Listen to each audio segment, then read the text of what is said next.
Actionable claim खत्म कर लिया था, वेरी गुड इवनिंग। और आज से स्टार्ट करेंगे सेल। ठीक है, किसके बारे में? विक्रय वाले में, विक्रय के बारे में। और किसका विक्रय पढ़ने वाले? अचल संपत्ति का विक्रय। कैसे एक इमूवेबल प्रॉपर्टी का सेल होता है, कैसे इमूवेबल प्रॉपर्टी का सेल होता है, कौन कौन से प्रोविजन एप्लीकेबल होते हैं, ये सारी की सारी चीजें अपन क्या करने वाले हैं आज यहाँ पे देखने वाले हैं। कौन कौन से इसके एसेंशियल एलिमेंट होते हैं, किन किन चीजों की आवश्यकता होती है। कोई रेलिवेंट अगर केस लॉ आएगा तो केस लॉ भी देख लेंगे। ठीक है, तो होपफुली ये भी समझ में आएगा आपको। बाकी जैसे चीजें समझ में आई, बाकी चीजें समझ में आई है कि नहीं आई है? अभी तक जितना पढ़ा है वो चीजें समझ में आई? Very good evening. हाँ या ना बोलो। ना का मतलब क्या? समझ में नहीं आया कि ज्यादा समझ में आया इसलिए चुप हो? ना का मतलब क्या है?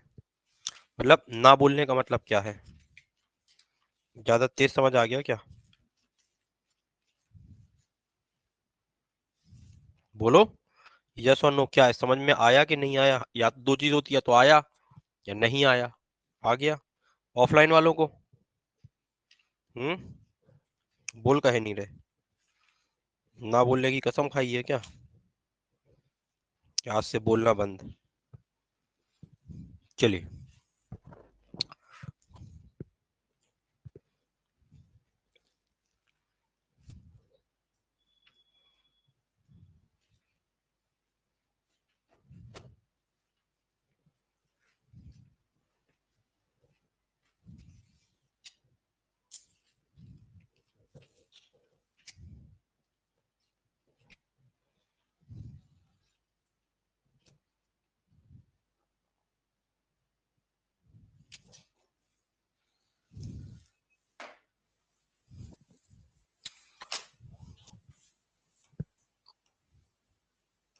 क्या पढ़ेंगे?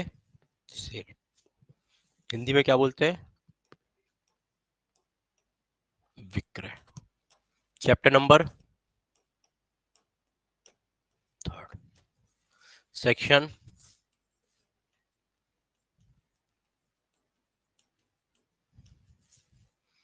क्लियर यहां तक? चलिए, सेल कितने प्रकार का होता है? 2 प्रकार का। एक सेल होता है मूवेबल प्रॉपर्टी का, दूसरा सेल होता है इमूवेबल प्रॉपर्टी का। 2 प्रकार का सेल हुआ, एक मूवेबल प्रॉपर्टी का, एक इमूवेबल प्रॉपर्टी का। अब जो मूवेबल प्रॉपर्टी का सेल होता है, इसे सोगा, सेल्स ऑफ गुड एक्ट 1930 के माध्यम से किया जाता है। किस एक्ट से? अर्थात मूल प्रॉपर्टी की सेल पे टीपी अप्लाई, टीपी क्या होती है? Not applied. अगर जब हम चल संपत्ति, अब देखो चल, बार बार चल और अचल संपत्ति आ रही है, और मैं आपको अब नहीं बताऊंगा चल और अचल संपत्ति क्या होती है। अगर किसी को अभी भी चल और अचल संपत्ति को समझने में दिक्कत है तो आप क्या करिए, अपने बैक के लेक्चर्स देखिए। इसलिए मैंने उस दिन आपको चल और अचल संपत्ति में बहुत अच्छे से अंतर बताया था, क्योंकि हर जगह चल और अचल संपत्ति आएंगी। अब जो भी चल संपत्तियां थी, जिनको भी हम चल संपत्तियां मान रहे थे, वो सारी की सारी चली जाएंगी किसमें? सोगा में। और जितनी भी अचल संपत्तियां थी, उनका जो भी ट्रांसफर होगा, चल संपत्तियों को ट्रांसफर, वो आपका ट्रांसफर ऑफ प्रॉपर्टी एक्ट 1881 के माध्यम से किया जाएगा। एक और न्यूज आप लोगों के लिए एक चीज बता दूं कि अभी अपन पुराने क्रिमिनल लॉज ही पढ़ेंगे फिलहाल, क्योंकि 31 दिसंबर तक जो डेट आई है अभी तक यूनियन टेरिटरी में सबसे पहले इनको लागू करके देखा जाएगा। प्रेसिडेंट ने एनफोर्स कर दिया है, ठीक है, सॉरी, एसेंट दे दी है, एनफोर्समेंट डेट नहीं आई है। और अभी ये जो आई है न्यूज, वो ये है कि 31 दिसंबर 2024 तक, मतलब इस पूरे साल, इनको अभी कहां लागू करेंगे? यूनियन टेरिटरीज में। उसके बाद सॉरी, उसके बाद एनफोर्समेंट डेट आएगी। तो एक साल तो यही पढ़ना है अभी। अभी आप नया पढ़ भी नहीं सकते। हाँ, अगर किसी को एग्जाम देना है, अपना थोड़ा थोड़ा देखते जाइए उसको। ठीक है, तो फिलहाल तो अभी अपन को वही पढ़ना है। हाँ, बस अपन ये कर सकते हैं कि जब अपन पुराना क्रिमिनल एक्ट पढ़ेंगे तो उसके साथ नया वाला बेर एक्ट अगर आ जाए मार्केट में, तो या तो वो कर लीजिएगा या प्रिंट आउट निकाल लेना। तो हम क्या करेंगे, उसको कनेक्ट करते हुए पढ़ेंगे, क्योंकि अभी एक दो दिन की, महीने की बात नहीं है। मैंने तो आप लोगों से बोला था नया वाला पड़ेगा। अब 1-2 महीने की बात नहीं, 1 साल तक अभी चेंज नहीं होना है। 1 साल के बाद क्या देखा किसी ने, हो सकता है गवर्नमेंट चेंज हो जाए या कुछ भी हो जाए, इन केस कुछ भी हो तो क्या पता फिर वो चेंज ही हो जाए। खैर आगे के बारे में हो सकता है प्रोविजन चेंज हो सकता है अमेंडमेंट हो जाए। खैर वैसे तो एसेंट मिल गई प्रेसिडेंट को और सबसे पहले यूटी पे लागू हो रहा है।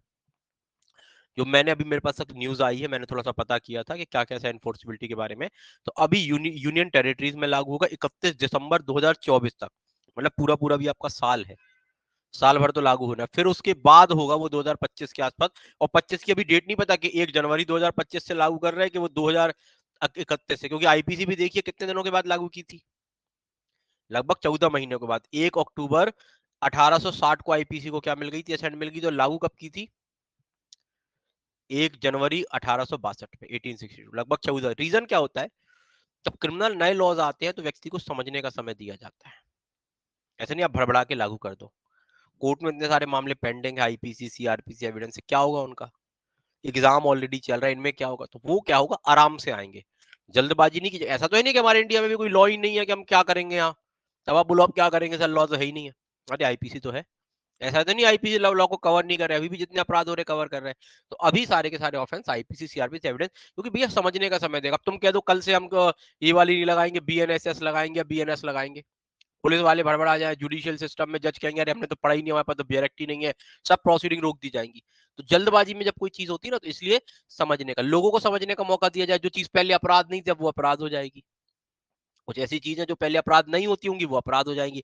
प्रोसीजर जो पहले इस प्रकार का प्रोसीजर, अब प्रोसीजर भैया वकीलों को समझने का समय मिलेगा कि पहले वकील साहब जाके बहस कर रहे हैं, जज जज अलग बहस कर रहा, वो कह रहा तुमने आईपीसी पढ़ी, वो कह रहा हम आईपीसी पढ़े, काहे आए पढ़ के आईपीसी। तो इन चीजों को कन्फ्लिक्ट के लिए अभी थोड़ा समय दिया जाएगा, क्योंकि देखो ये छोटे मोटे लॉस तो है नहीं है। छोटे मोटे लॉ थे, ऑस्को पॉक्सो होते तो बोलते अभी 4 दिन बाद लागू कर दो, 5 दिन। भैया पूरा का पूरा क्रिमिनल जुडिशियल सिस्टम है ये आपका, इन 3 लॉ से पूरा का पूरा क्रिमिनल लॉ सिस्टम, 90% आपका क्रिमिनल लॉ सिस्टम इसी से चलता है। चलता कि नहीं चलता, तो इसलिए थोड़ा सा समय दिया जाएगा। तो अब जो है तो देखो वो है, मैंने तो कल आपसे बोला था कि नया वाला पढ़ेंगे, लेकिन फिर मैंने थोड़ा सा उसके बारे में जानकारी प्राप्त की, और जानकारी जो अपन को प्राप्त हुई है उसके हिसाब से, जो मुझे प्राप्त हुई, आप लोग भी एक बार पता कर लीजिएगा, वो ये है कि इन लॉज को अभी लागू नहीं किया जाएगा, और 1 साल तक तो किसी एग्जाम में आने का सवाल ही नहीं उठता। जीके में पूछे जा सकते हैं क्वेश्चन, अगर जीके में आएगा तो, वैसे भी अब आप एग्जाम नहीं दे रहे, जीके में क्वेश्चन आएंगे तो क्या आएंगे कि भैया कब से लागू किया, कौन से नए लॉ आ रहे, आईपीसी का नया नाम क्या है, आईपीसी को एसेंट कब मिली, ठीक है, ऐसे कुछ पूछे जा सकते हैं। बाकी अंदर से नहीं आएगा, अब नहीं आएगा तो अपन क्यों पढ़े। अब 1 साल की चीज को आप या आप बोलो कि सर 1 साल के लिए पढ़ा दीजिए मैं पहले से, तो फिर मुझे कोई दिक्कत नहीं, फिर आप लोग समझिएगा, फिर मैं नहीं बता सकता कि आगे अमेंडमेंट होंगे या नहीं होंगे। फिलहाल की जो स्थिति, क्योंकि हमें देखो भविष्य में अभी वर्तमान में जीना है। हाँ, ये चीज मैं आपकी मानता हूं कि मैं कोशिश करूंगा कि, या आप भी कोशिश करना कि जब भी हम इसके बाद आईपी, शायद इसके बाद बच्चे कह रहे थे सीआरपीसी करनी है, ऐसे ही ना, तो चलो इसके बाद सीआरपीसी करेंगे, तो एक काम करो कि प्रिंट आउट निकलवा लेना, डायरेक्ट आ जाए तो एक बार दुकान का चक्कर मार लेना 8-10 दिन में, एग्जाम के बाद कराऊंगा, ठीक है, क्योंकि एग्जाम के पहले अगर करा दूंगा तो आपका एग्जाम खत्म हो जाएगा सीआरपीसी चक्कर में। तो एक काम कर दो, इसके बाद करा देता हूँ पॉक्सो, ठीक है, छोटा सा एक्ट है, और जैसे पॉक्सो खत्म होगा 10-12-15 दिन मान लीजिए, 15 दिन के अंदर अंदर पॉक्सो खत्म हो जाएगा, हार्डली 15 दिन बता रहा हूँ, 15 दिन में पॉक्सो खत्म हो जाएगा। उसके बाद मार्केट चेक कर लीजिएगा, मार्केट में अगर डायरेक्ट डाल रहे हैं लोग, ठीक है, कोई भी कंपनी, तो डायरेक्ट ले लीजिएगा, नहीं है तो प्रिंट, क्योंकि प्रिंट आउट महंगा पड़ेगा, और प्रिंट आउट के साथ फिर दूसरी कंडीशन है कि उसको फिर संभाल के रखो, पेज इधर उधर उड़ जाते हैं, कितना बड़ा डायरेक्ट प्रिंट आउट, तो प्रिंट आउट महंगा पड़ता है। और यही है कि ये हो सकता है यही एक्ट आगे भी लागू हो जाए, तो आप अपना पढ़ेंगे पुराना, लेकिन अपन जो नए वाला है उस पर कुछ अपन टिक लगाते जाएंगे कि देखिए इसमें नया प्रोविजन ये आ गया, ये आ गया।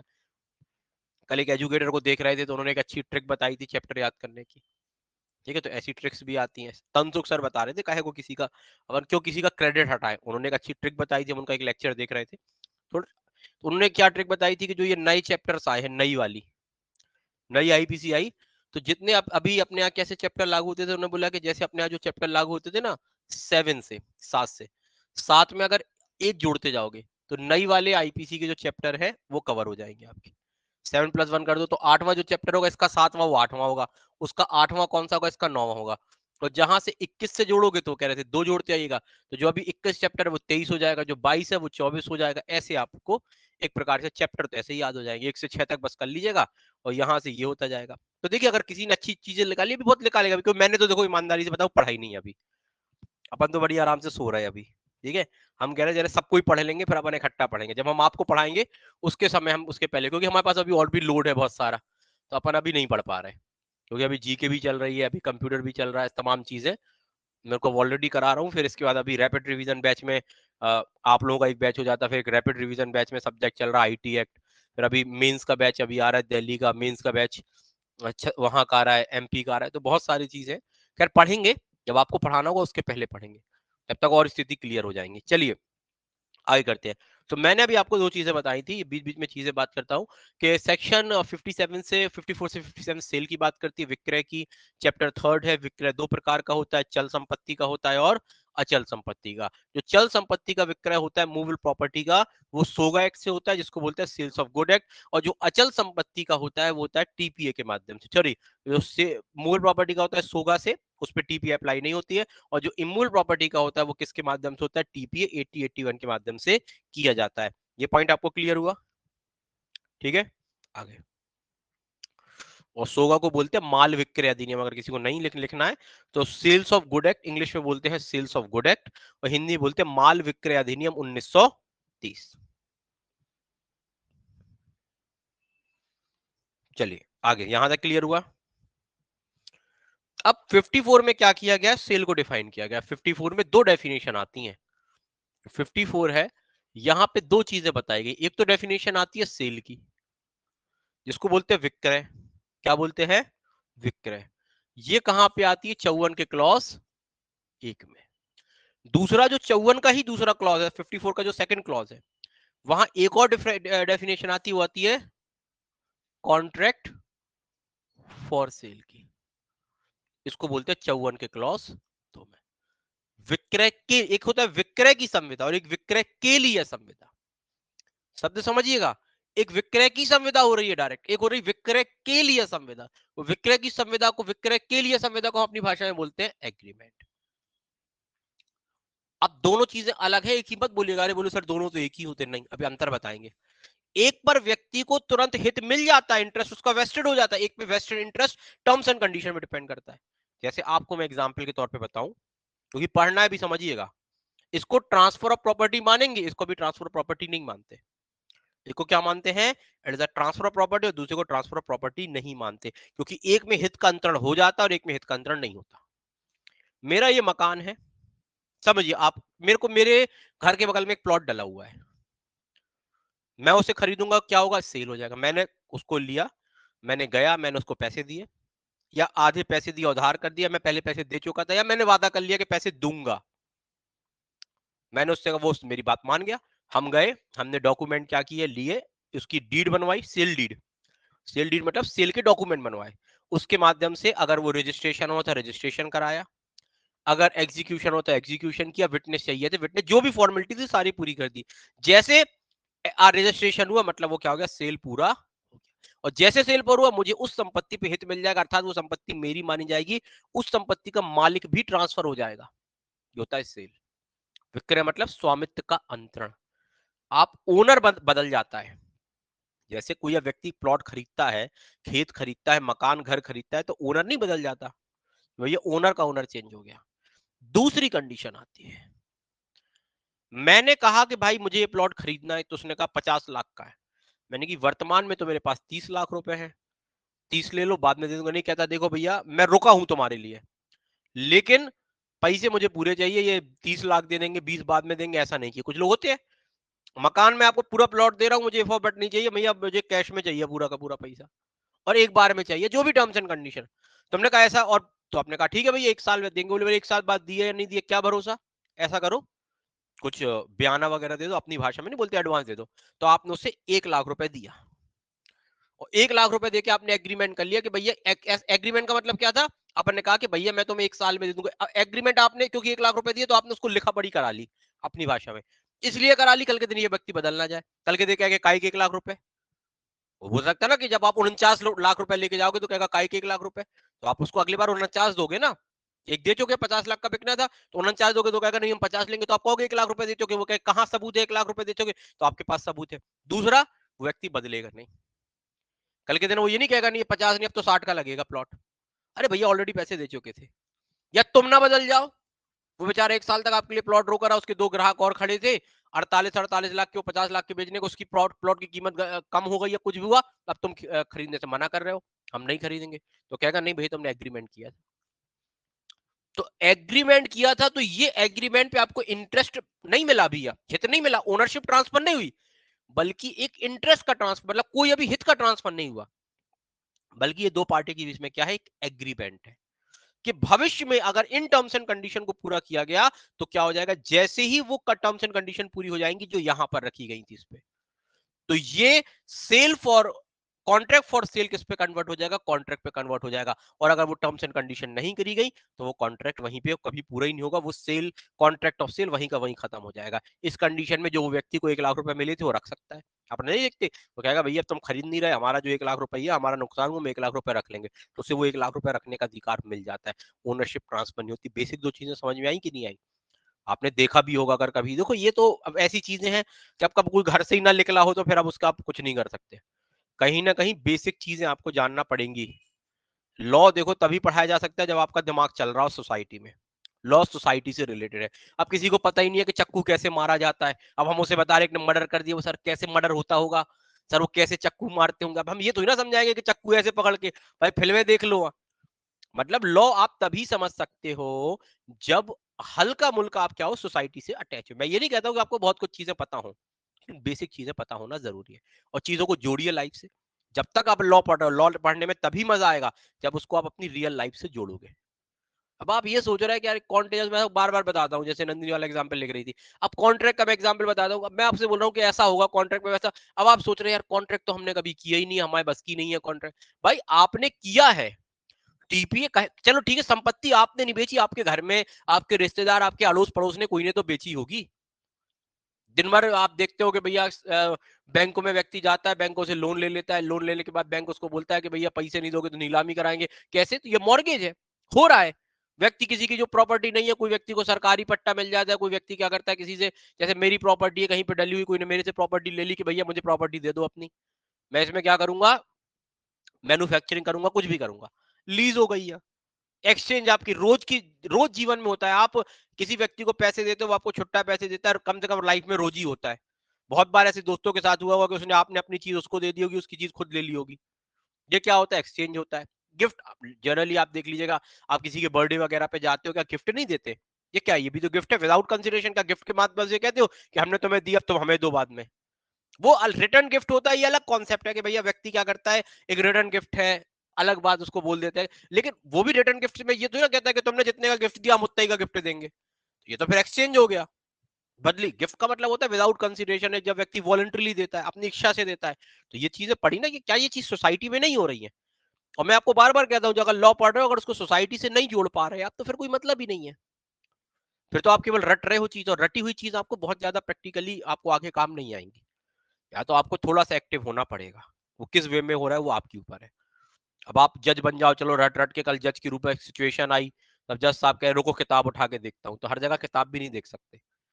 कम से कम कुछ तो चीजें आपको दिमाग, अगर झगड़ा कैसे होता है, झगड़े में क्या होता है, आपको पता होना चाहिए कि भैया कोई व्यक्ति, आपको पता होना चाहिए, चलो आपने झगड़ा नहीं किया, जनरली बहुत सी सिचुएशन आती है व्यक्ति झगड़ा देखता है, कल वो यहाँ नहीं देखा तो फिल्मों में देखा होगा। झगड़े में क्या होता है, व्यक्ति एकदम से क्या होता है, पहले से प्लानिंग होती है। जब व्यक्ति झगड़ा कर, कभी कभी झगड़े में प्लानिंग होती है, कभी एकदम से हो जाता है। यहीं से अपन कॉमन इंटेंशन, सिमिलर इंटेंशन देख लेते हैं। जब एक साथ लोग जाते हैं, कुछ अकेले व्यक्ति जाता है, तो एक व्यक्ति होता है, मेंसरिया होता है, ह्यूमन होता है, अपराध करता है किसी के साथ जो लॉ द्वारा उल्लंघन होता है। जब बेसिक चीजें बता रहा हूँ। इसके बाद भैया झगड़े में क्या होता है, मारपीट होती है, होती कि नहीं होती? मारपीट की सेक्शन लग जाएगी। झगड़ा होता है तो कोई व्यक्ति जान मार की धमकी तो देता ही है, या कोई ना कोई धमकी तो देता ही है कि मार डालेंगे तुम्हें अगर तुम पुलिस के पास गए, या हाथ पांव तोड़ देंगे, अभी तो कम मारा है आगे और मारेंगे। होता है कि नहीं होता? जनरली होता है। क्या होता है झगड़े में, गाली गलौज होता ही है। कोई व्यक्ति आपको संस्कार के साथ तो नहीं लगेगा, अरे बेटा आओ, ऐसे तो ऐसा नहीं है, बेटा अच्छे से ज्यादा तो नहीं लगी, अब जाइए हम आपके कपड़े झड़ा देते हैं। माँ बहन की और जो भी आदमी के मुंह में गाली आती देता ही है, जो भी आता है ये होता ही है। कभी कोई जा रहा है कहीं से, रास्ता रोक लेता है फिर मारता है, बोले छेक के मारा, ठीक है, अपनी भाषा में छेक के मारा। ठीक है, अब ये क्या हुआ भैया, यही आपका रॉन्गफुल कन्फाइनमेंट, रॉन्गफुल रिस्ट्रेंट हो जाता है। पकड़ के उठाई के ले गए बोरा में भर के, या तो यहाँ भी अगर ज्यादा लंबा ले गए तो किडनैपिंग एब्डक्शन हो जाएगा आपका। और अभी ऐसा ही ले गए थोड़ी देर के लिए, कि मतलब थोड़ा सा उठा के ले गए फिर धर दिया कहीं पे, थोड़ा ले गए आगे तक मार मूर के फिर छोड़ दिया, तो ये आपका हो जाता है कुछ दिनों के लिए रॉन्गफुल कन्फाइनमेंट कर लिया। तो सब चीजें क्या होती है, लाइफ से जुड़ी हुई है, कोई ऐसी चीज नहीं है जो लाइफ से ना जुड़ी हो। और लाइफ और ये लॉ है वो भैया हमारे लिए है। आप कह दो हमारे लिए कैसे, हम कौन से अपराधी हैं, हम सबके लिए है। हमारी जो जनरेशन जो लॉज आ रहे हैं वो हमारे लिए है, या तो हमारे प्रोटेक्शन के लिए, या हम अपराध करेंगे तो हमारे लिए। तो भैया आपको इनको चीजों को जोड़ना है। मैं हमेशा कहता हूं लॉ को इजी करके पढ़ो, जितना टेक्निकल कर दोगे उतना दिक्कत है। ऑलरेडी टेक्निकल करने में कोई दिक्कत नहीं है। और गलतियां लोग क्या करते हैं, चाहे एजुकेटर हो, सबकी एजुकेटर की बात नहीं कर रहा, educator they are very very good educators, बहुत अच्छे अच्छे जो है। अगर अच्छे नहीं होते तो हम लोग को क्यों पढ़ते, हम लोग तो एक से एक अच्छे एजुकेटर, लेकिन कुछ एक से एक बदमाश भी है। मैं हमेशा कहता हूँ एक से एक अच्छे एजुकेटर तो एक से एक बदमाश, कुछ ऐसे एजुकेटर तो जो मतलब बेवजह उसको टेक्निकल कर देंगे, ऐसे शब्द यूज करेंगे, ऐसी चीजें बताएंगे तो आप बच्चे सिर पकड़ के, यार बेरक तो समझ में आने जाता, इसने पता नहीं और क्या बता दिया, पता नहीं क्या मिल जाता है मेरे को एग्जैक्टली। मैं सब किसी का नाम नहीं ले, मैं जनरली बात कर रहा हूँ। बहुत ऐसे ऐसे एजुकेटर है जो चीजों को बहुत सिंप्लीफाई करते हैं। अगर चीजों को सिंप्लीफाई करो तो समझ में आ जाता है, अगर नहीं कर रहे हो सिंप्लीफाई, उसी में आप जबरदस्ती के शब्द यूज कर रहे हो, काहे को भैया ऐसी चीजें कर रहे हो। पहले चीजों को समझाने दो, लोगों के पहले मन में डालो कि भैया ये लॉ है, ये इसलिए बनाया गया है। ठीक है, हाँ एग्जैक्टली वही चीज है।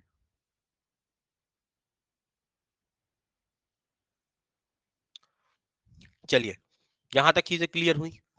अब कॉन्ट्रैक्ट फॉर सेल, अभी ये अपन पढ़ेंगे यहाँ, इनके डिफरेंस बताऊंगा, बता रहा हूँ क्या बहुत इंपॉर्टेंट प्रोविजन है।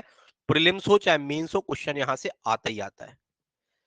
मजा आता है झगड़ा देखने में, अब तुम्हारा होगा तो तुम्हें, हमें मजा आएगा देखने में। वही होता है ना कि दूसरा लड़ता है तब मजा आता है, तुम लड़ोगे तो फिर हम लोगों को मजा आएगा। तुम ही लड़ लो एक आध दिन कोई से, क्लास ही में लड़ लो, ठीक है, फिर दो दो दिन के लिए ब्लॉक मार दे सबको वहाँ। ठीक है, चलिए आगे चलते हैं, कोई दिक्कत नहीं। यहां तक प्रोविजन समझ में आए, बताइए। अब ये आपको बताया गया है सेल, और सेल का कॉन्ट्रैक्ट ऑफ सेल बताया गया, और इसी के जो आपके पैराज हैं, मतलब इसके 54 के जो पैरा 3 और 4 है, यहाँ पे फॉर्मेलिटीज बताई गई। क्या बताई गई हैं, कुछ फॉर्मेलिटीज बताई गई कि सेल होगा कैसे।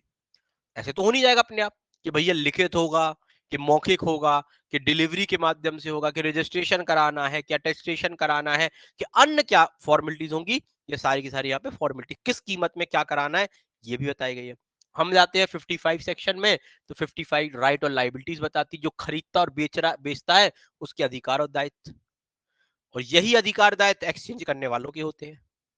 पढ़ा था ना, जब भी 55 सेक्शन को पढ़ोगे, इसको पढ़ोगे, रीड करोगे 120 के साथ। जब आप कोई चीज खरीदोगे तो आप होगे कौन, बायर।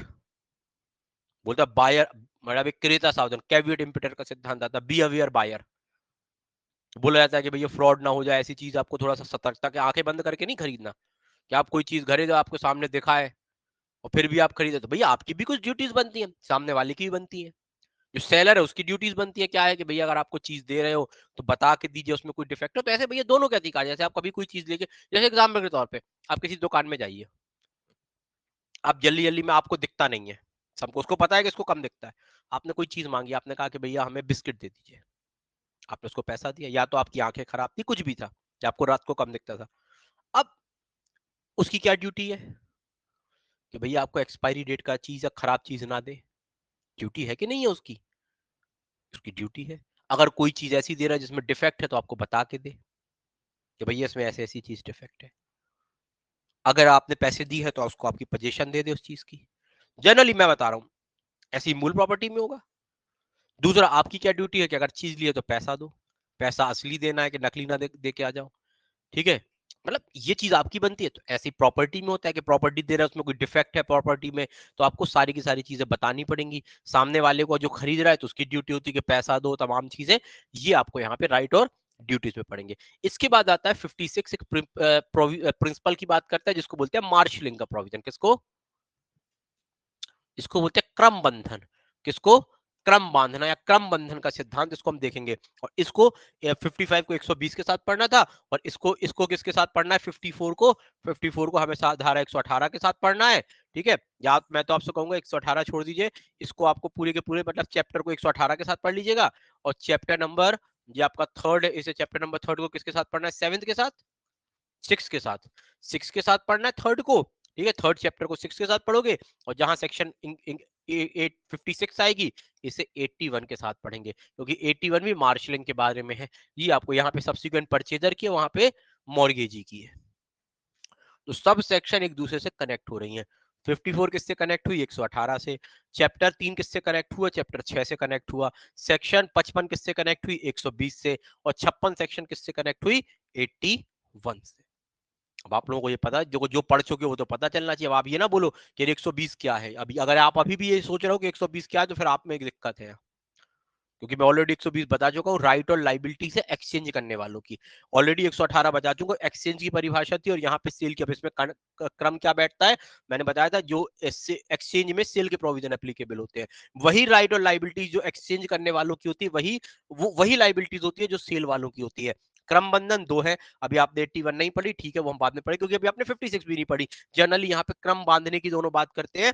और आपको चैप्टर 3 और 6, क्योंकि हमें चैप्टर जब भी एक्सचेंज का चैप्टर है, किसके चैप्टर के साथ पढ़ना है, आपको सेल के चैप्टर के साथ पढ़ना है। तो ये आपको इस प्रकार से क्रम बांध दिए जाते हैं। एक लास्ट सेक्शन बचती है 54, जो इस एक्ट के अपवादों में से एक है, क्योंकि मैंने आपको बताया था ये एक्ट किस पर लागू होता है, एक्ट ऑफ पार्टीज पे, पक्षकारों के कृत्य पर, मतलब कैसा, इंटरवाइवस, ट्रांसफर इंटरवाइवस पे लागू होते पक्षकारों कृत द्वारा।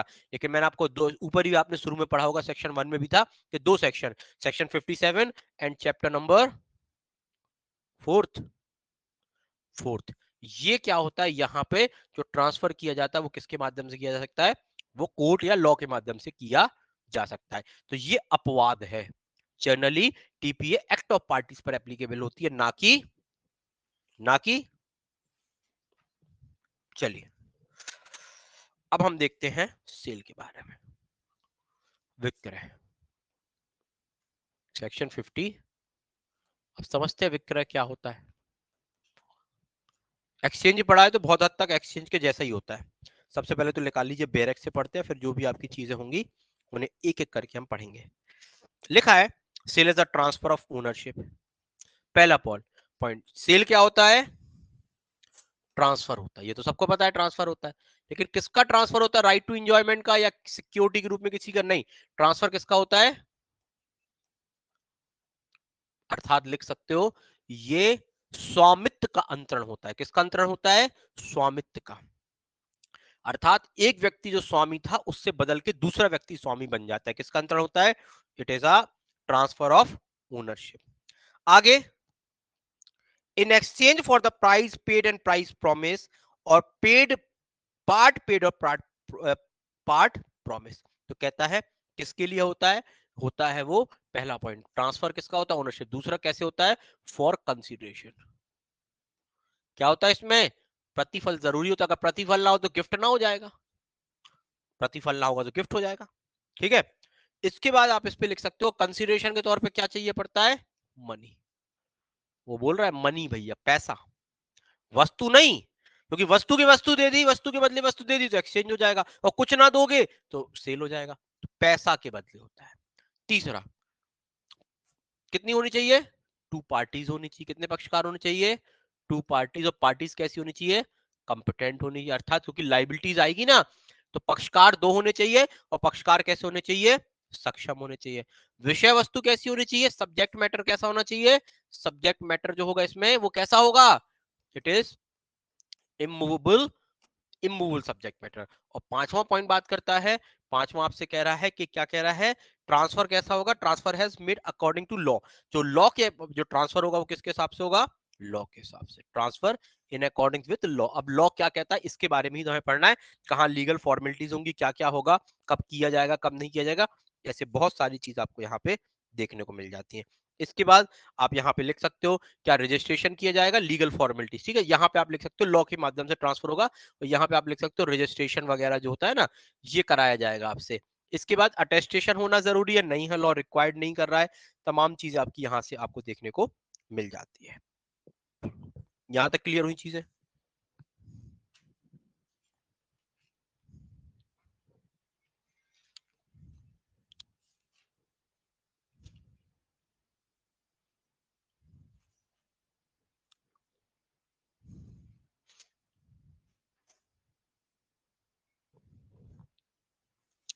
चलिए जल्दी आप यहाँ पे बस देखिए, फिर इसको बैठ के करके पॉइंट्स को आपको बताता हूँ।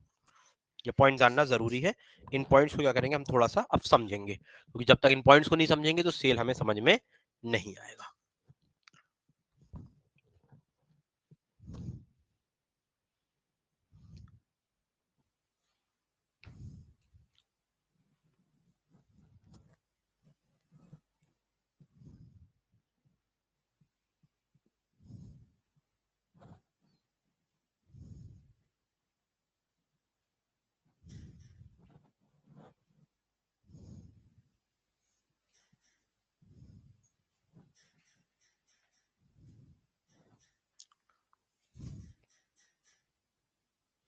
अभी अपन ने केवल पहला फर्स्ट ही पढ़ा है, ठीक है, अभी अपने और कोई पैरा भी पढ़े भी नहीं है, ठीक है। अभी अपन केवल पैरा 1 पढ़ रहे हैं। अब चलिए कुछ चीजें देखते हैं। पहला कह रहा है कि ट्रांसफर ऑफ क्या होती है, ओनरशिप। ट्रांसफर ऑफ ओनरशिप का मतलब क्या होता है? पहली बात तो देखिए, पक्षकार, पार्टीज। कितनी पार्टीज होंगी? 2 पक्षकार होंगी। पक्षकार कैसे होंगे? एक होगा बायर और सेलर, हिंदी में क्या बोलेंगे? विक्रेता और क्रेता। 2 पक्षकार होंगे, देयर इज अ बायर और सेलर। एक होगा क्रेता और विक्रेता। क्रेता मतलब जो खरीद रहा है, विक्रेता मतलब जो बेच रहा है। इंग्लिश में बायर और सेलर, बायर मतलब जो बाय कर रहा है, खरीद रहा है, सेलर मतलब जो बेच रहा है। अर्थात दोनों पार्टीज कैसी होनी चाहिए? ऐसी होनी चाहिए जो संविदा करने में सक्षम हो।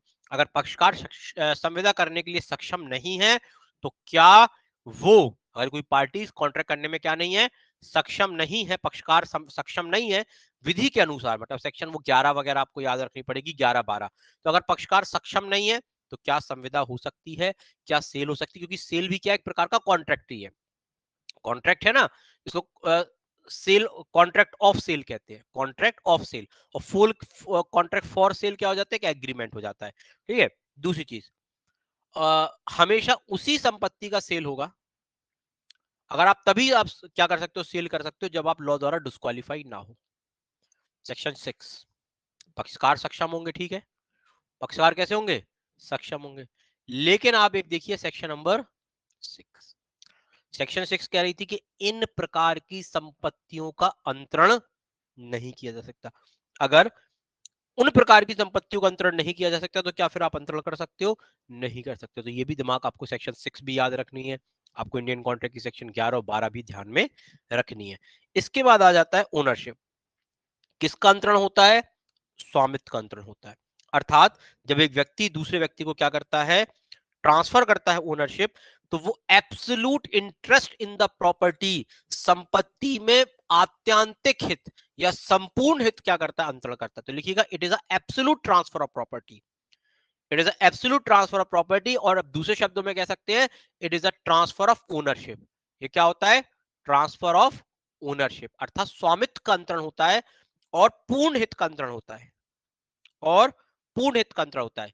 इसे कंप्लीट ट्रांसफर या एब्सोल्यूट ट्रांसफर भी कह सकते हैं, इसे संपूर्ण अंतरण या आत्यांतिक अंतरण भी कह सकते हैं। अर्थात जब सेल कर दिया जाता है तो सेलर के पास कोई भी राइट्स नहीं बचते हैं, उसके सारे के सारे राइट्स बायर की तरफ क्या हो जाते हैं? ट्रांसफर हो जाते हैं। When a person sells a property, अगर कोई व्यक्ति क्या करता है, किसी संपत्ति को सेल करता है, तो सेल जैसे ही पूरा होता है तो उसके सारे के सारे राइट्स किस पर? बायर पर वेस्ट हो जाते हैं। अर्थात उसके जो भी सारे हित होते हैं वो किस पे? क्रेता के, विक्रेता के अधिकार क्रेता में क्या हो जाते हैं? निहित हो जाते हैं, और विक्रेता के पास कोई भी अधिकार नहीं बचते हैं। क्या होता है? उसके पास कोई भी अधिकार नहीं।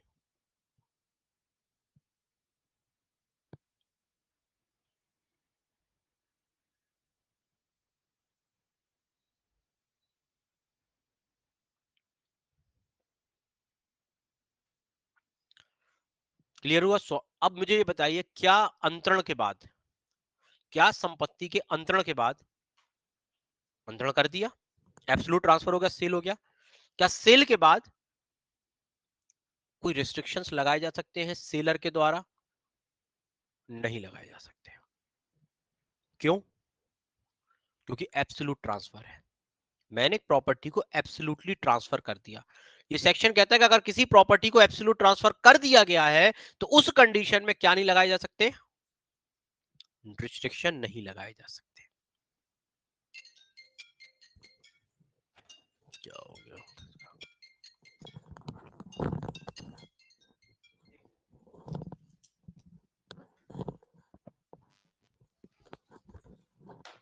क्या बोल रहा है कि संपत्ति को एक बार क्या कर दिया हमने? अंतरित कर दिया, आत्यांतिक रूप से अंतरित कर दिया, तो हम क्या नहीं कर सकते? उस पर किसी भी प्रकार का निर्बंधन या शर्तें नहीं लगा सकते। समझ में आ रहा है चीजें? जैसे आत्यांतिक कर, देखो लीज जैसे आप किसी को देते हो तो लीज कैसा ट्रांसफर होता है? एब्सोल्यूट ट्रांसफर होता नहीं होता। तो क्या लीज के बाद शर्तें लगाई जा सकती है? हाँ, लगा सकते हो। लेकिन क्या इसके बाद शर्तें लगा सकते हो? नहीं लगा सकते। क्यों? क्योंकि आत्यांतिक अंतरण है। लेकिन कुछ कंडीशन इसके एक्सेप्शंस होते हैं, वो आप 10 वगैरह सेक्शन में पढ़ोगे। जब हम पढ़ेंगे सेक्शन 10 वगैरह तब हम आपको बताएंगे कि किसके क्या होते हैं। तो जर्नल रूल तो आपको पता होना चाहिए।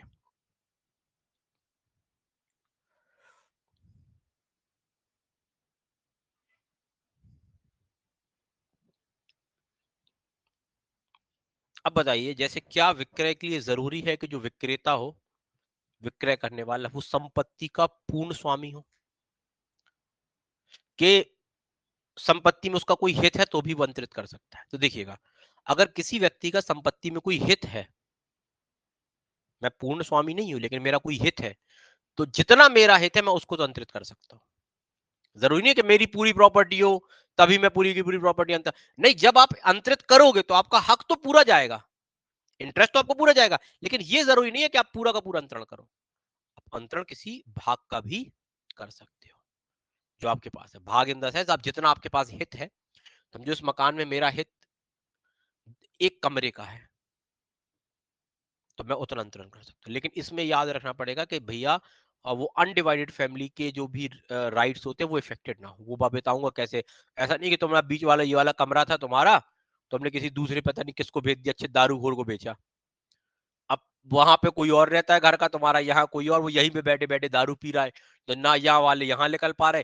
तो ऐसा घर नहीं बेचते ना कि आप बोलोगे मेरा हित मैं किसी को भेजू। तो अनडिवाइडेड अगर आपकी फैमिली वो इफेक्ट करेगा। तो अगर अलग से कोई पोर्शन वगैरह होता है हित, एक संपत्ति है इतनी बड़ी, उसमें आपका केवल जो हित है वो ये है, आगे हित है, और ये अलग लोगों का हित है, ठीक है, तो आप अपने हित को ट्रांसफर कर दीजिए। 5 लोगों ने खेत को मिलकर खरीदा था जॉइंटली, लेकिन आपका जितना हित है क्या आप उसे अंतरित कर सकते हो या आप अपने हित को अंतरित कर सकते हो? कौन रोक रहा है आपको? क्लियर हुआ? यहां तक क्लियर?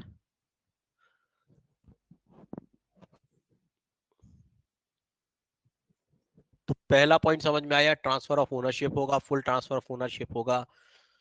दूसरा हमें समझ में आ गया कौन सा?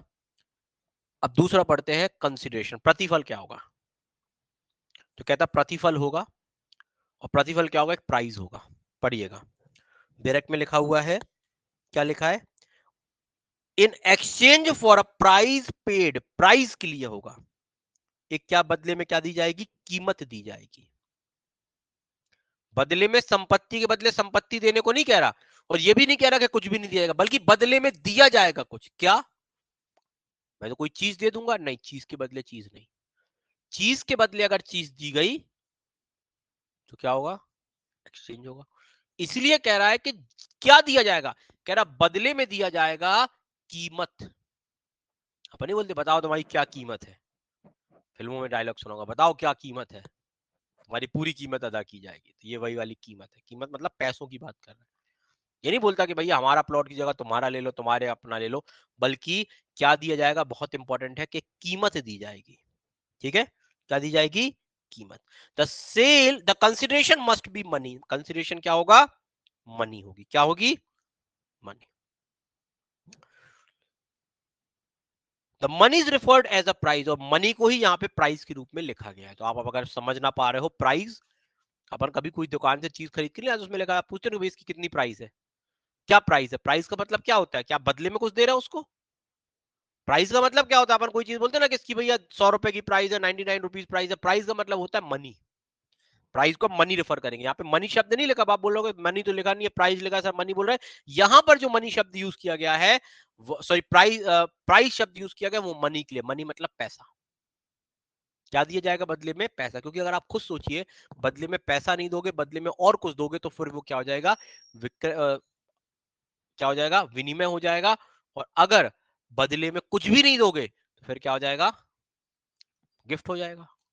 इसलिए बदले में देना और बदले में क्या देना है? मनी देनी है। The price is not defined in this act. क्या प्राइस को इस एक्ट में डिफाइन किया गया? नहीं किया गया है।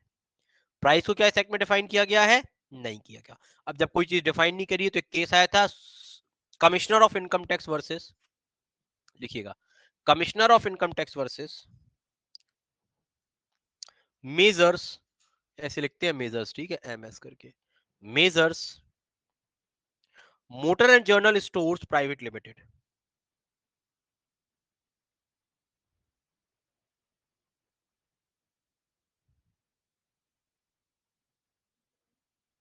क्या? Motor and general stores private limited, 1967। क्या शब्द यूज नहीं किया गया यहां पे? क्या पूछा गया इसकी इसमें कि क्या प्राइस को डिफाइन किया गया? बोले प्राइस को तो डिफाइन नहीं किया। तो सुप्रीम कोर्ट कहता है the word price is not defined under this act. इस अधिनियम में प्राइस शब्द को डिफाइन, कीमत शब्द को परिभाषित नहीं किया गया है। इस एक्ट में कीमत शब्द को परिभाषित नहीं किया गया है। Then we take in it in a regular general sense. तो हम इसे क्या करेंगे? जर्नल सेंस में देखेंगे।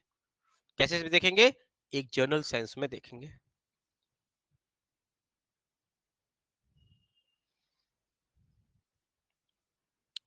और जर्नल सेंस मतलब, सॉरी, जर्नल सेंस नहीं, सेम सेंस में देखेंगे, सॉरी, हम इसे सेम सेंस में देखेंगे। कौन से सेम सेंस में?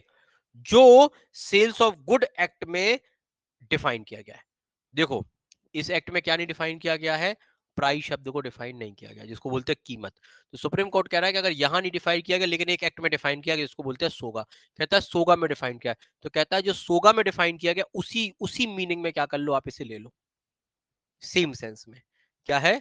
सेम सेंस जो उस एक्ट में यूज किया गया उसी प्रकार से क्या करेगा, कह रहा है कि हम इसे ले लेंगे। क्योंकि सोगा में भी क्या हो रहा है? सेल ऑफ मूवेबल प्रॉपर्टी हो रहा है, यहाँ इमूवेबल, तो प्रॉपर्टी तो सेल वहां भी हो रही है। तो कहता है जो वहां पे, क्योंकि प्राइस शब्द यूज किया गया है, तो कहता है जो प्राइस शब्द वहां यूज किया गया उसी को देख लो। और वहां जो प्राइस शब्द यूज किया गया उसका मतलब होता है, क्या होता है? मनी। उसमें बोला गया है कि कंसिडरेशन, मनी कंसिडरेशन, मतलब प्राइस को बोला गया है, प्राइस का मतलब एक ऐसा कंसिडरेशन जो मनी के तौर पे होगा। तो मैंने आपको बताया कि कंसिडरेशन मतलब मनी। दूसरा, जब कोई व्यक्ति प्रॉपर्टी को सेल करेगा तो क्या सेल के कंडीशन में इन एडिक्वेसी देखी जाएगी या इनएडिक्वेसी देखी जाएगी, कि पर्याप्तता है सेल में या नहीं? इनएडिक्वेसी, जैसे आपने कॉन्ट्रैक्ट में पढ़ा था, इनएडिक्वेसी ऑफ कंसिडरेशन।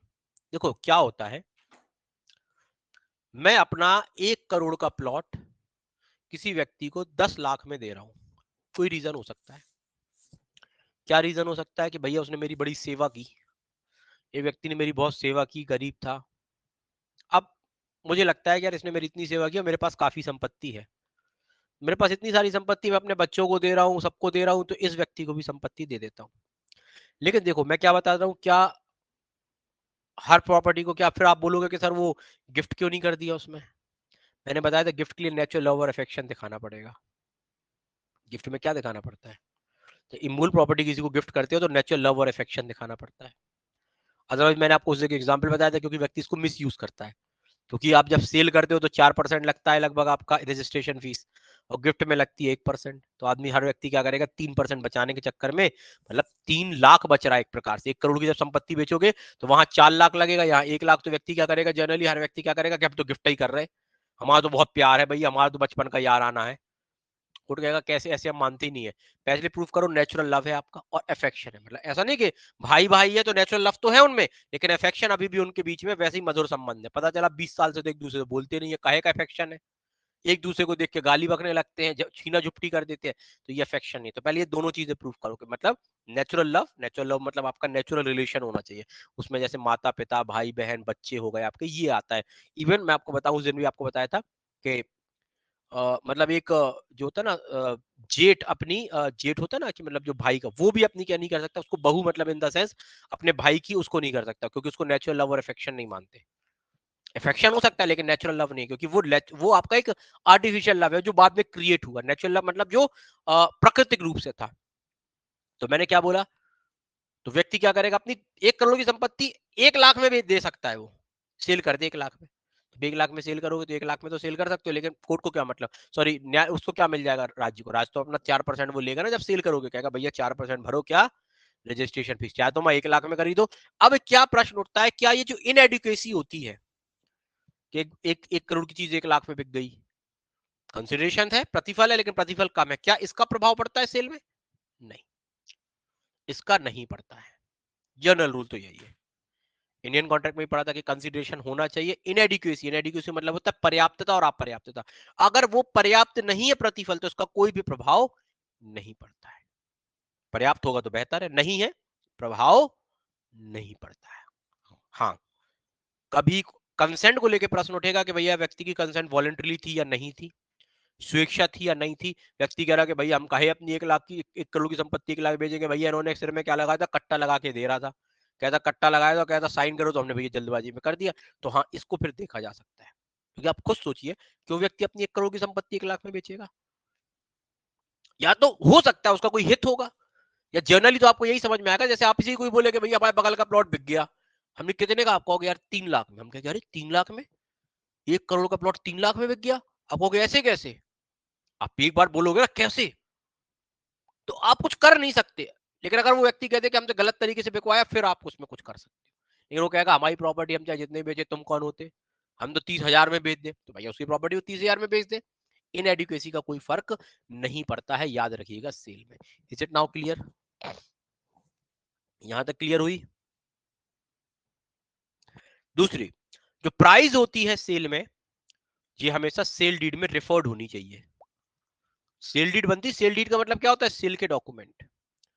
जब सेल के डॉक्यूमेंट बनेंगे, सेल के डॉक्यूमेंट, प्राइस का ये नहीं लगा कि अपनी मुंह की बात कर ली हमने, प्राइस रिफर्ड होती है सेल डीड में।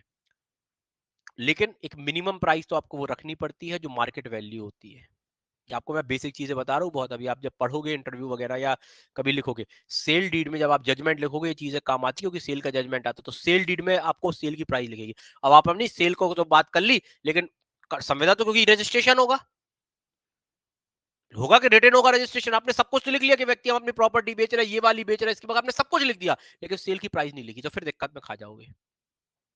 क्या तो इसके बारे में मौखिक साक्ष्य दे देंगे? नहीं, आप इसके बारे में लिखित साक्ष्य दोगे। जब सब कुछ लिखित रखा, तो सेल डीड बनेगी जो, तो सेल डीड में जब सेल करोगे, तो क्योंकि सेल के लिए प्राइस जरूरी है, तो प्राइस तो मेंशन करो उसमें कि 30,000 है कि 30 लाख है। और अगर आपने कम प्राइस मेंशन कर दी, एक प्रॉपर्टी जिसकी जगह आपने क्यों प्राइस कम मेंशन की, भैया लोग कर देते हैं कम मेंशन, उसके पीछे रीजन होता है रजिस्ट्री का खर्च बचाना। मेरा मकान है, मैं आपको बेच रहा था, आपने, मैंने कहा यार देखो ये 50 लाख का मकान है, मैं तुम्हें बेचता हूँ। तो आपने कहा यार इसमें 2 लाख तो क्या, मैंने कहा कि इसको मैं 50 में बेचता हूँ, तो आपने कहा तुम 50 का बेच रहे, हमें तो 52 का पड़ेगा। हमने कैसे, तुमने कहा 2 लाख रुपए की रजिस्ट्री, वकील अकील का खर्च वगैरह मिला के 3 लाख रुपए लग जाने हमें रजिस्ट्री में, तो 53 का पड़ेगा, तुम 47 का दो तब 50 का पड़ेगा। मैंने कहा ऐसा करते हैं, तुम मुझे तो 50 लाख दे दो, मैं मकान की वैल्यू दिखा देता हूँ 1 लाख, तुम्हारा उसके 1 लाख के हिसाब से रजिस्ट्रेशन चार कितना लग जाएगा, 4,000 रुपए लगेगा। तो क्या ऐसा कर सकते हो? नहीं, फिर मार्केट वैल्यू देखी जाएगी। एक प्रॉपर्टी की मिनिमम मार्केट वैल्यू होती है, चाहे गिफ्ट करोगे चाहे कुछ भी करोगे, तो मार्केट वैल्यू के हिसाब से रजिस्ट्रेशन देना पड़ेगा। और फिर दिक्कत हो जाती है कि अगर आपने डीड में रकम, जैसे हमारे एक अंकल थे वो फंस गए थे इस चीज में, उनकी वहां पे मार्केट वैल्यू कम आ रही थी, कहीं किसी जगह जगह, क्योंकि मार्केट वैल्यू कम आती है। उन्होंने एक प्लॉट खरीदा था क्रिश्चियन, मतलब यहाँ पे जटाशंकर पैलेस के पास। तो उन्होंने क्या होशियारी करी, उन्होंने ये सोचा कि यही चीज बचाने की, प्लॉट की कीमत थी 30 लाख रुपए, मतलब जो एक्चुअल, क्योंकि जरूरी तो ना होता कि मार्केट वैल्यू आपकी सेम चल रही, मार्केट वैल्यू मतलब एक होती है, वहां पे वैल्यू डिसाइड होती है, कहां पर, रजिस्ट्रेशन ऑफिस में। तो उस रजिस्ट्रेशन ऑफिस में उसकी वैल्यू आ रही थी लगभग 15 लाख। वास्तविकता में प्लॉट कितने का था, क्योंकि उसमें पुरानी वैल्यू भी चढ़ी रहती है, वास्तविकता में आसपास कुछ चीजें क्या हो रही थी, कंस्ट्रक्शन जल्दी से एकदम से हो गए थे, उस उन्होंने वो प्लॉट खरीदा था 30 लाख में, वास्तविकता में उसकी वैल्यू 30 लाख थी। लेकिन उन्होंने क्या वैल्यू रिफर्ड की थी, 15 की जगह 17 वैल्यू रिफर्ड कर दी थी, 15 उसमें क्योंकि आ रहा था। तो उन्होंने क्या किया, उन्होंने सोचा कि 15 लाख का क्या बचा लेंगे, मतलब 30 लाख का प्लॉट खरीद के कितनी वैल्यू उन्होंने दिखाई, 17 लाख। तो 17 लाख के हिसाब से उनका क्या लगा, रजिस्ट्रेशन फीस लगी। हुआ क्या, बाद में पता चला कि मकान ऑलरेडी, ये प्लॉट किसी को बिक चुका था, मतलब फोर्जरी वाला मैटर समझ में आ गया। अब जब वो व्यक्ति क्या अंकल जी फंस गए, उनने जब खरीदा तो पापा को नहीं बताया, मतलब आपको जनरल एग्जांपल बता रहा हूँ, बहुत इंपॉर्टेंट चीज है। पहले तो नहीं बताया, पहले हम तो बताते रहे कि प्लॉट खरीदना खरीदना खरीदना, यहाँ देख लो दो चार बताया, लेकिन जब उन्होंने खरीदा तो किसी को कानो कान खबर नहीं हुई। हमारी को बाद में पता चला कि वो कब पता चला, जब वो फंस गया। बोले यार वो मकान बनाने गए थे, हमने ईंटें धरवाई, तो दूसरा वाला व्यक्ति कह रहा है ये तो हमारा मकान है, तो हमें लेके गए वो, तो हमने हम क्या करें, हम बैठे रहे, तो वो लड़ाई झगड़ा होने लगा, फिर अपन ने निपटाया। अब बात थी, उनने एक जन ने कोई बोला होगा वही के आसपास आप कोर्ट चले जाओ, तो पापा ने मना किया कोर्ट नहीं जाना। तो हमें नहीं समझ में आया कोर्ट क्यों नहीं जाना, हमने कहा अपना पक्ष मौजूद है कोर्ट जाओ, क्योंकि उस समय अपन ने शायद एलएलबी एडमिशन ना लिया होगा या स्टार्टिंग था। तो फिर पापा ने बताया कि कोर्ट इसलिए नहीं जाना क्योंकि इन्होंने अपनी वैल्यू 17 लाख रुपए क्या की है, दर्शित करी है। चलो ये इन्होंने प्रूफ भी कर दिया कोर्ट में जाके कि इनके साथ फ्रॉड हुआ है, तो सेल डीड में जो वैल्यू लिखी होगी 17 लाख, कोर्ट इनको 70 लाख ही दिलाएगा, 13 लाख इनके चले जाएंगे। तो कह रहा था पोली प्रतीत से पैसा निकाल लो जितना मिल जाए, क्योंकि तुमने ही दिमाग खराब किया, इसीलिए वैल्यू करेक्ट लिखो। अगर नहीं लिख रहा या तो फिर आपको पहले से पता कर लो कि भैया दिक्कत नहीं है। तो यहां तो उन्होंने जो किया, सामने वाले ने कह दी भैया 17 लिख लो, मुझे कहा मुझे 30 लाख दे दो, तो मैं 17 लिखवानी 15 लिखवानी मेरा कहा जाता। इनने अपना बचा लिया 1 लाख रुपए रजिस्ट्री का, या 70-80 हजार 1 लाख के आसपास बचा लिया, लेकिन उस 1 लाख बचाने के चक्कर में वो 13 लाख रुपए में ये फंस गए। क्योंकि अब आप ये कोर्ट जाएंगे तो कोर्ट क्या देखेगा, उस डीड को देखेगा। मैंने बोला डीड में क्या होना चाहिए, मेंशन होगी। अब यहां से देखिए कनेक्टिविटी बताइए, डीड में क्या मेंशन होगा, प्राइस मेंशन होगी। प्राइस तो 17 लाख की मेंशन, अब कोर्ट में जाके तुम कहोगे अरे वो तो 30 लाख थी, हमने तो 17 को बचाने के लिए लिख दिया, तो कोर्ट तो उल्टा टांग देगा कि अच्छा हम ही से मतलब बेवकूफ हम ही को बना रहे हो 17 लाख। और फिर तुम कुछ भी बोलते रहो, मतलब रिटर्न को रिटर्न से प्रूफ किया जाएगा, ये याद रखिएगा। इंडियन एविडेंस एक्ट कह रही है return must be proof by return. अगर कोई चीज लेखबद्ध है तो हम फिर लिखित के माध्यम से प्रूफ करेंगे, फिर मौखिक तरीके से प्रूफ नहीं करेंगे कि वो 17 लिखा नहीं, उसको 17 ना पढ़ा जाए, उसको 30 पढ़ा जाए, काहे पढ़ा जाए जब सीधा सीधा 17 दिख रहा है, हमें दिखता नहीं है 17 और 30 में क्या अंतर होता है। 17 में एक साथ बना रहता है, 30 में तीनों जीरो बना रहता है। जज कहेगा हमें को बेवकूफ समझा है क्या। तो return must be proof by return, जो लिखा है लेखबद्ध है उसे लेखबद्ध के माध्यम से ही प्रूफ किया जाएगा। क्लियर, ये चीज समझ में आई कि नहीं आई, ठीक है।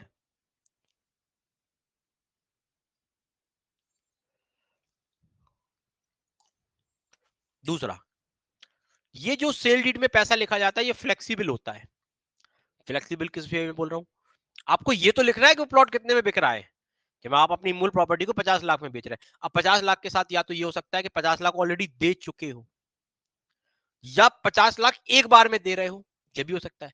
या आप ये लिख सकते हो कि 50 लाख में सौदा तय हुआ, 25 लाख मेरे द्वारा नगद दिए गए, और बाकी 25 लाख हर महीने, मतलब आगामी हर महीने, डेट आपने डाल दी, हर 5 किस्तों में दिए जाएंगे 5-5 लाख करके।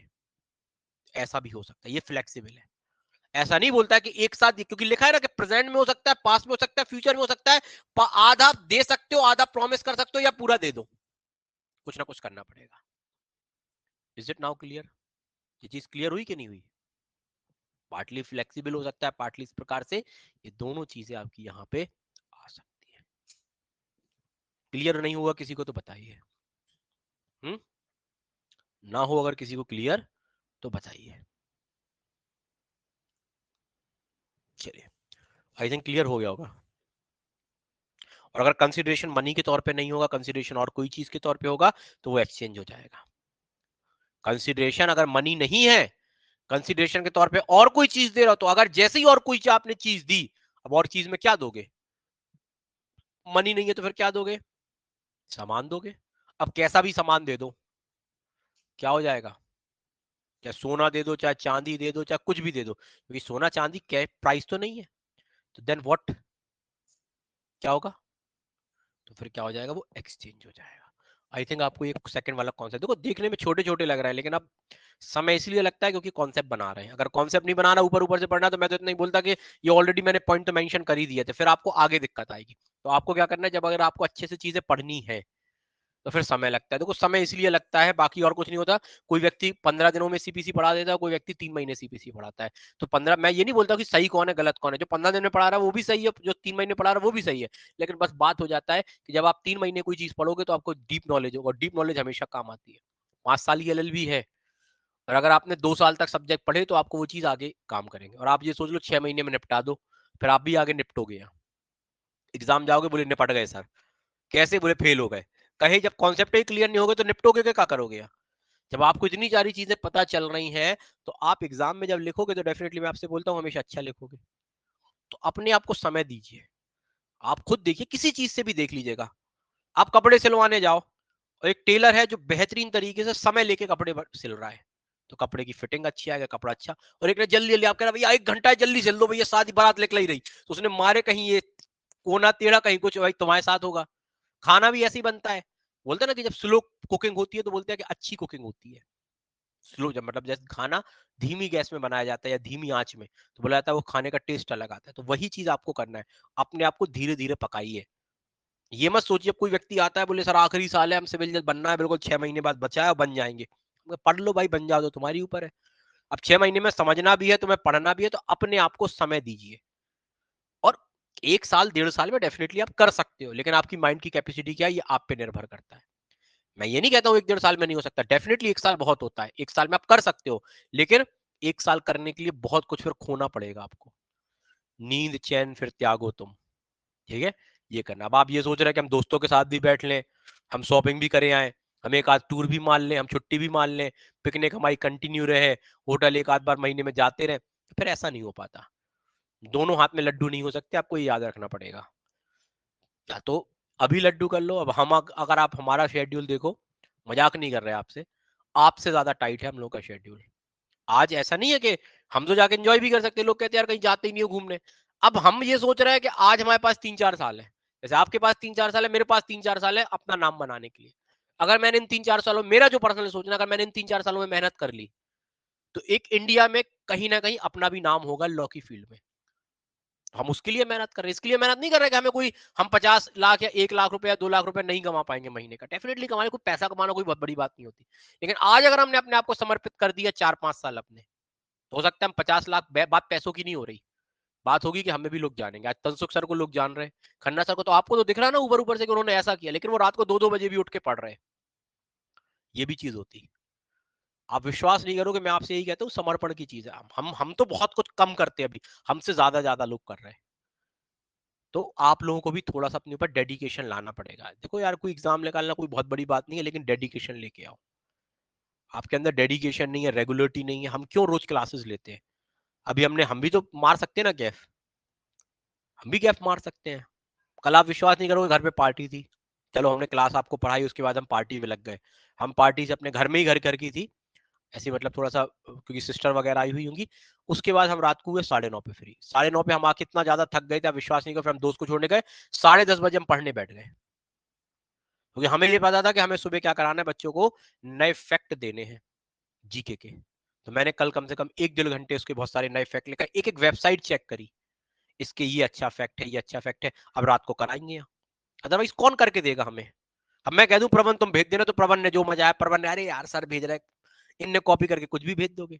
हम ये तो ना कहेंगे जैसमिन से कि तुम उठा के कुछ भी डाल दो, उसे क्या पता क्या आ रहा। टीचर तो मैं हूं ना, जिम्मेदारी तो मेरी है। तो भैया ऐसा करना पड़ता है, सुबह फिर टाइम से उठना ही है।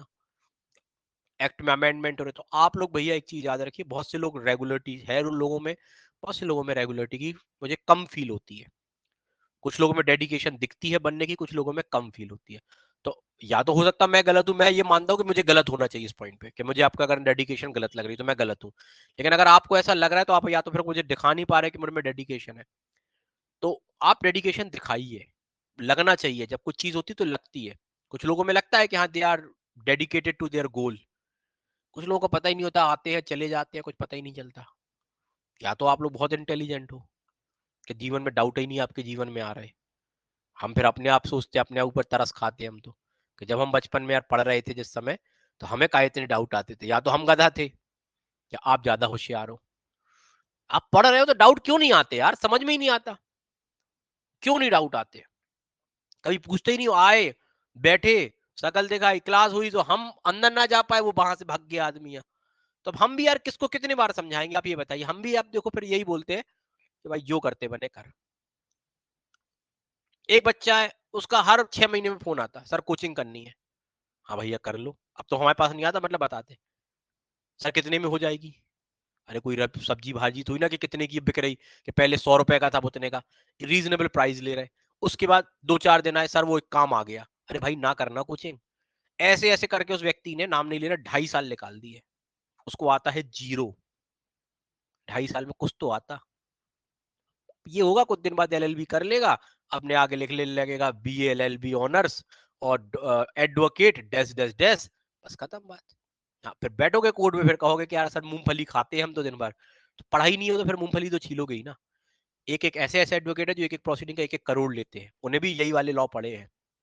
एक ऐसे ऐसे एजुकेटर है पढ़ाने वाले जो महीने का 5,000 भी नहीं कमा पा रहे हैं, और ऐसे ऐसे लॉ की बात कर रहा हूँ, ऐसे ऐसे एजुकेटर है जो 25 लाख भी महीने का कमा रहे हैं हम लोगों के साथ, बस अंतर है।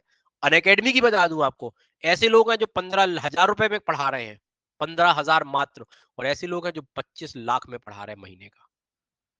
बस उन्होंने अपने आप को पॉलिश किया। आईपीसी सब पढ़ा रहे हैं, आप कहोगे वो अलग से क्या पढ़ा रहा, उसकी स्किल्स, उसका डेडिकेशन, वो कितनी अपने ऊपर मेहनत कर रहा है। 15,000 वाला भी आईपी अनअकैडमी पढ़ा रहा है, 25 लाख वाला भी पढ़ा रहा है, कितना बड़ा डिफरेंस है। एक महीने का बता रहा हूँ आपको, महीने का 15,000 भी एक व्यक्ति ले रहा है, और एक व्यक्ति आईपीसी पढ़ाने का या सीआरपीसी पढ़ाने का 25 लाख भी ले रहा है। अब सोच लो। अब आप बोलोगे सर अलग से क्या पढ़ा रहा, कुछ नहीं पढ़ा रहा अलग से, यही आईपीसी उसके पास है जो आपके पास, उसके कोई अलग से नोट्स नहीं है, बस डेडिकेशन उसकी। वो जब पढ़ रहा है तो 4 घंटे पढ़ा रहा है, मतलब 1 घंटे पढ़ाने के लिए वो 4 घंटे पढ़ रहा है। और दूसरा क्या कर रहा है, वो अब बढ़िया मस्ती मार रहा है, उसने बैरक खोले, वही घिसा पिसा कॉन्सेप्ट उसको बना तो बना, नहीं तो उसने झेल दिया। उसने बताया 5 पॉइंट लिखे, बोले लिख लो भाई, सेल होता है, पहला होता है ट्रांसफर ओनरशिप कंसिडरेशन, 2 पार्टीज होती है, सब्जेक्ट मैटर होता है और ट्रांसफर होता है। क्लियर हुआ? बिल्कुल क्लियर हुआ। उसने कुछ गलत नहीं पढ़ाया, या गलत पढ़ाया उसने? बिल्कुल नहीं पढ़ाया। एक व्यक्ति डीप पढ़ा रहा है, मैं जितना पढ़ा रहा हूं उससे 4 गुना डीप पढ़ा रहा है, तो उस चीज का पैसा ले रहा है, नॉलेज का नहीं। मैंने तो आपको जनरली बताई 2-4 चीजें, वो उसमें प्रैक्टिकल वे पे भी बता रहा है। अब प्रैक्टिकल वे पे इसलिए बता रहा है क्योंकि या तो उसने पढ़ा होगा या उसने की होगी, तो वो और ज्यादा। कोई व्यक्ति उससे ज्यादा बता रहा है, भाई बच्चों टू बच्चा वेरी करता है। कुछ लोग कहते हैं कि अरे समझ ही नहीं आता। एक जैसे मेरे को लड़की मिली थी बहुत पहले, कहती कि सर का समझ में नहीं आता। तो मैंने कहा ठीक है भाई, ये तो अपना अपना पर्सनल पॉइंट है, नहीं समझ में आता तो उसमें कोई कुछ नहीं कर सकता। मैंने एक बार उससे ऐसे ही पूछा कि मतलब दूसरे व्यक्ति से पूछा कि समझ ना आने का रीजन क्या था। तो कहती है वो सर पता नहीं उल्टा सीधा कुछ भी पढ़ा देते हैं, मतलब जितना बेरेक में उतना तो पढ़ाते नहीं। हमने भी एक जगह कोचिंग की थी, तो उन्होंने तो बिल्कुल सीधा सीधा पढ़ाया था, सीधा सीधा समझ में आ गया था, पता नहीं कौन कौन सी दुनिया की बातें करते। दुनिया की बातें करते मतलब आप इतना पढ़ा दो, कुछ बच्चों का ये रहता है इतना पढ़ा दो हमारा कल्याण है। अब हमने जो आपको एक्स्ट्रा चीजें बताई कि भैया फ्लेक्सिबल होगी, प्राइस को आप किससे जोड़ दीजिएगा, हमने बोला सो गए कि मैं प्राइस को डिफाइन किया, ये शब्द मत बताओ। तो हम क्यों ऐसा करें भाई, हम तो अगर किसी व्यक्ति को लेके चल रहे हैं तो हम तो सबको बराबर लेके चलेंगे। अब आपकी मेंटल कैपेसिटी है, या तो आप ये कर लो कि भाई हमारी कैपेसिटी नहीं, हम तो बस ये 5 पॉइंट याद करेंगे हमारा काम चल जाएगा। आपका चल जाए तो आप 5 पॉइंट पढ़िए, लेकिन किसी को लगता है कि हमें तो भैया मीन्स में लिखना है, इंटरव्यू में लिखना है, तो वो ज्यादा करे। जजमेंट भी आएगा तो आपसे पूछा जाएगा प्राइस क्या होती। मैंने आपको बहुत इंपॉर्टेंट चीज बता दी, इंडियन एविडेंस एक्ट से कनेक्ट करा दी है, सेक्शन 91 92 से। जब इंडियन एविडेंस पढ़ोगे 91 92, अगर किसी ने पढ़ी होगी तो आपको समझ में आ जाएगा, कोई अलग से चीज नहीं बताई। इंडियन एविडेंस की सेक्शन 91 बोलती है कि रिटन को रिटन के माध्यम से प्रूफ किया जाएगा, तो जब प्राइस मेंशन जो आप करोगे वो आपको देखी जाएगी। और एक रियल टाइम एग्जांपल भी बता दिया आपको, क्योंकि वो 17 लाख रुपए क्यों ले सकता था, जीवन में याद रखिए, क्योंकि आपने सेल डीड में 17 लाख रुपए मेंशन किए थे। अब उन्होंने क्यों किए थे? फीस बचाने के चक्कर में। तो बाद में फंस गया आदमी कि नहीं फंसा? तो ये आपको पता होना चाहिए। जब आप एग्जाम में बैठोगे या एग्जाम में नहीं भी बैठते, प्रैक्टिकल लाइफ में ये छोटे छोटे पॉइंट्स आपको क्या करेंगे, हमेशा याद आएंगे। क्लियर हुआ यहाँ पे? तो ट्रांसफर ऑफ ओनरशिप हो गया, मनी हो गया कंसिडरेशन के तौर पे। इसके बाद मैंने आपको क्या तीसरी चीज बताई, तीसरी बताई मैंने क्या बताया था आपको, पार्टीज। पार्टीज कैसी होनी चाहिए? सक्षम होनी चाहिए। Parties must be competent. Party कैसी होंगी? कॉम्पिटेंट होगी। इसके बाद आ जाते हैं चौथे सवाल की, तो चौथा पॉइंट है इसमें, दैट इज विषय वस्तु। विषय वस्तु कैसी होगी? ऑलरेडी बता चुका हूं। प्रॉपर्टी होगी इमूवेबल प्रॉपर्टी, अचल संपत्ति। अचल संपत्ति क्या है? सेक्शन 3 में डिफाइन की गई। सेक्शन 3 में जो डिफाइन की गई है वो हमारे काम की तो नहीं थी, अगर हम उसको पढ़ते। तो मैंने आपको कितनी लंबी डेफिनेशन बताई थी। सेक्शन 3 क्या कहती थी कि इमूवेबल प्रॉपर्टी जो मूव नहीं कर सकती। इमूवेबल प्रॉपर्टी जो एक जगह हो उसको इमूवेबल प्रॉपर्टी बोलते हैं। लेकिन मैंने बताया था केवल इमूवेबल प्रॉपर्टी इस प्रकार से नहीं देखी जाती है कि वो मूव कर रही है या नहीं कर रही, बल्कि पर्पस देखा जाता है कभी कभी। तो यहाँ पे जो प्रॉपर्टी बताई वो नेगेटिव डेफिनेशन बताई, वो ये नहीं कह रहा कि इमूवेबल प्रॉपर्टी क्या होगी, बल्कि कहता है कि 3 संपत्ति जो आपको इमूवेबल रखती है वो इमूवेबल नहीं होंगी। खड़ा कास्ट, उगती फसते और घास, स्टैंडिंग टिम्बर, ग्रास और ग्रोइंग क्रॉप्स। अब इनका उद्देश्य क्या है? अगर आप स्टैंडिंग टिम्बर लगा रहे हो, टिम्बर ट्री, जैसे आपका पेड़ कौन सा होता है, जैसे आप मान लीजिएगा एक पेड़ है जिसको हम बोलते हैं सागौन का पेड़।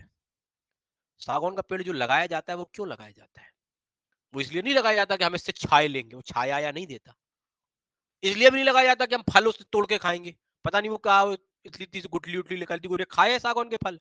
कोई ने ना खाए हुए। लगाया क्यों जा रहा? उसको लगाया कि जब ये बड़ा हो जाएगा, इसे काटेंगे और इसका फर्नीचर बनवाएंगे। पर्पस देखिए, पर्पस फर्नीचर है उसका बनाना। फर्नीचर कैसी है? Movable property. इसलिए ग्रास, घास व्यक्ति उगाता है, ये नहीं अपने आप उग जाती है। ग्रास उगाई भी जाती है कैटल्स के लिए, कैटल की ग्रेज। बड़े बड़े मतलब फार्म्स होते हैं ना, जैसे आप देखते हो जैसे शहर मुंबई मुंबई हो गया, तो यहाँ भी व्यक्ति बड़ी बड़ी डेयरी फार्म होते। अब यहाँ पे आप बोलोगे गाय चराने ले जा, पता चला चराते चराते वो 100 किलोमीटर बाहर, मतलब मुंबई खत्म हो रहा, तो कहां तक चलाएगा वो? तो क्या करते हैं, बढ़िया भूसा वूसा उनका जो अलग टाइप से आता है, मतलब इस टाइप के गट्ठे टाइप के बन के आते हैं, तो उनको उस टाइप से फीडिंग कराते हैं। तो इसके लिए क्या करते हैं, बहुत सारे लोग अपने खेतों में क्या करते हैं, घास उगाते हैं। बहुत बड़ी बड़ी घास आती है, इतनी बड़ी बड़ी मतलब इवन घास आती है, बहुत सारी क्वालिटीज आती है अलग अलग टाइप की। तो घास उगाई क्यों जा रही है? इसलिए क्योंकि उसको काट के उसको बाजार में बेचा जाए। और जब वो बेचा जाएगा तो ग्रास भी कैसी हो गई, मूवेबल हो गई, मतलब बेच काट के बेचे। इसलिए तो नहीं लगाई घास के लग ही रहे हैं कि लुका खेलेंगे उसमें, छुप जाएंगे बड़ी घास में, या फिर कोई हमें ढूंढ ना पाएगा, इसलिए तो नहीं लगा रहा था घास। या दूसरा बोला ग्रोइंग क्रॉप, जो क्रॉप्स आप ग्रो करते हो, क्रॉप्स फसलें, वो क्यों ग्रो करते हो? कि भैया जब फसल बड़ी होगी, फसल पकेगी, पकने के बाद उसको हम तोड़ेंगे। जैसे आपने गेहूं लगाया या कोई भी फसल लगाई और तोड़, या नींबू की फसल लगाई, जो भी, उनको तोड़ेंगे और बाजार में बेचेंगे। तो नींबू कैसी है? नींबू मूवेबल प्रॉपर्टी है, मूवेबल प्रॉपर्टी है। आपको क्या है उसके, जो जैसे आपका गेहूं निकल रहा है उससे, ये कैसा, या चावल निकल रहा है, कैसी मूवेबल प्रॉपर्टी है। तो पर्पस देख लो।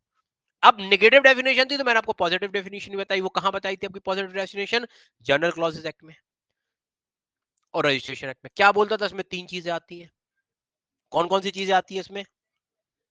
लैंड आती है, तो भूमि।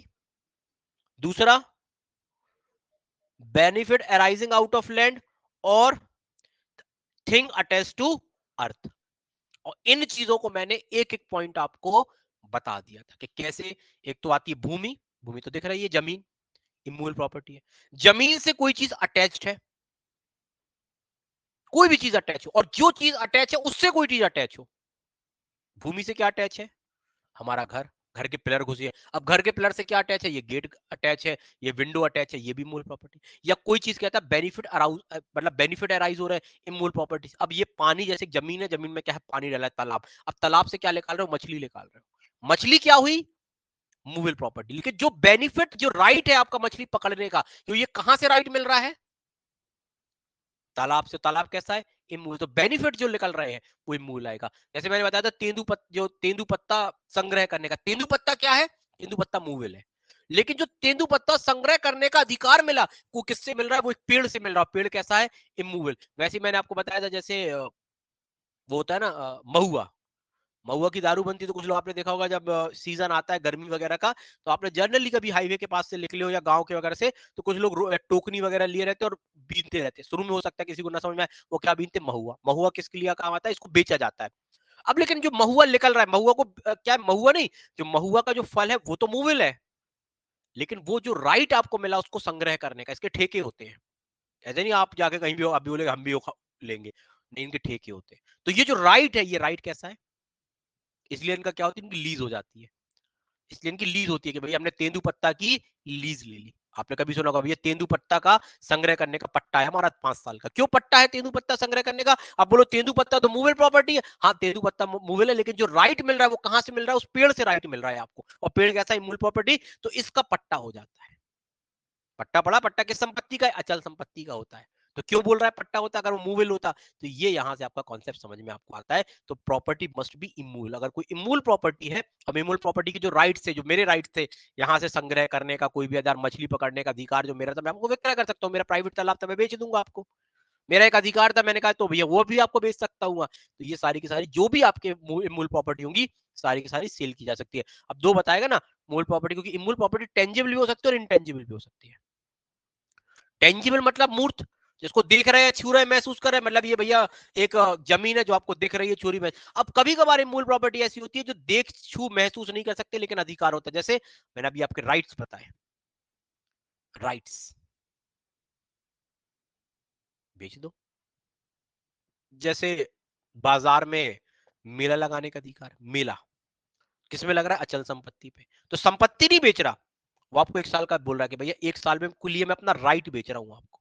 अब 1 साल के लिए राइट बेच दिया या परमानेंट बेच दिया तो आप एब्सोल्यूट ओनर उस प्रॉपर्टी के हो जाओगे उस ड्यूरेशन के लिए।